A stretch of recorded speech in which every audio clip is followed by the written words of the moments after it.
Good morning. Welcome to Raaonline. I'm Dr. Sri Kumar, Senior Consultant in the Madras Medical Mission.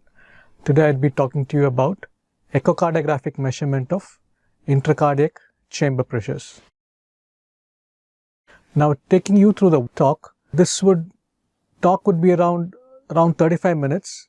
I'll be taking you through the basics of the Bernoulli Equation, which forms the basis of echocardiographic measurement of intracardiac chamber pressures, the assessment of left heart chamber pressures, the assessment of right heart chamber pressures, the assessment of vascular resistance, ventricular contractility, and to complete it, the assessment of ventricular filling pressures.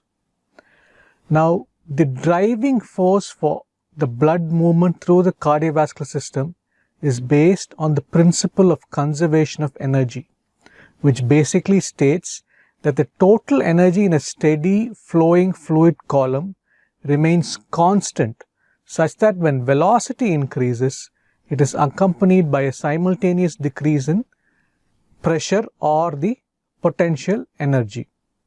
Now, coming to the Bernoulli equation itself, the Bernoulli equation defines the pressure difference across a fluid column, and it equates it to the convective acceleration plus flow acceleration plus viscous friction. Now, this is a complex equation, and in the clinical setting, actually only the convective acceleration, which is half rho v2 square minus v1 square, is important. The flow acceleration and viscous friction is usually not taken into consideration in clinical echocardiographic practice. Now, why is it so? Because in the clinical setting, flow acceleration at peak velocity is 0. Hence, it need not be taken into consideration.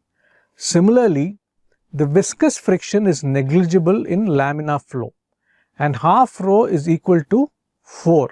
Now, after applying all these correction factors, the modified Bernoulli equation reads delta P is equal to 4 V2 square minus V1 square. Please remember that it is not V2 minus V1 the whole square. And when V1, the velocity proximal to a reduced orifice, is low relative to the peak velocity V2, this value V1 can be ignored. Then the simplified Bernoulli equation will read delta P is equal to 4 V2 the whole square. Now, let us take an example. Here we have a tricuspid regurgitant jet. We have a continuous wave Doppler applied across the regurgitant jet, and the peak velocity of the regurgitant jet is 2 meters per second. Now, this is the first step of intracardiac chamber measurement. The peak velocity of a regurgitant jet has been obtained. Next, using the simplified Bernoulli equation, this peak pressure velocity of 2 meters per second will have to be converted to a pressure gradient. So, delta P is equal to 4 V square. The velocity is 2 meters per second. So, substituting this in this equation, you would get a pressure gradient of 16 millimeters of mercury. Now, if you add the 16 millimeters of mercury to the pressure in the receiving chamber, which is the RA, here the RA pressure is 15 millimeters of mercury, you would get a right ventricular systolic pressure of 31 millimeters of mercury. This is just an example of how we usually calculate intracardiac chamber pressures. So, we measured the velocity first, then we converted the velocity to a pressure gradient. To this pressure gradient, which is the peak velocity of the jet, we've added the receiving chamber pressure, which is the RA pressure or the CVP, to develop the right ventricular systolic pressure. So, this is a mid-esophageal RV inflow-outflow view with a tricuspid regurgitant jet. Now, we have an originating chamber, which is the RV. We have a receiving chamber, which is the RA. Now, this tricuspid regurgitant jet is coming from the RV into the RA. So, the originating chamber is the RV, the receiving chamber is the RA, and the peak velocity is the velocity of the TR jet.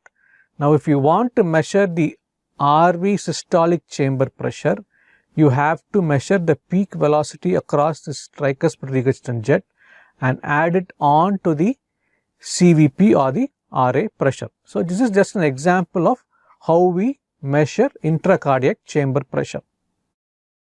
Now going to measurement of right heart pressures.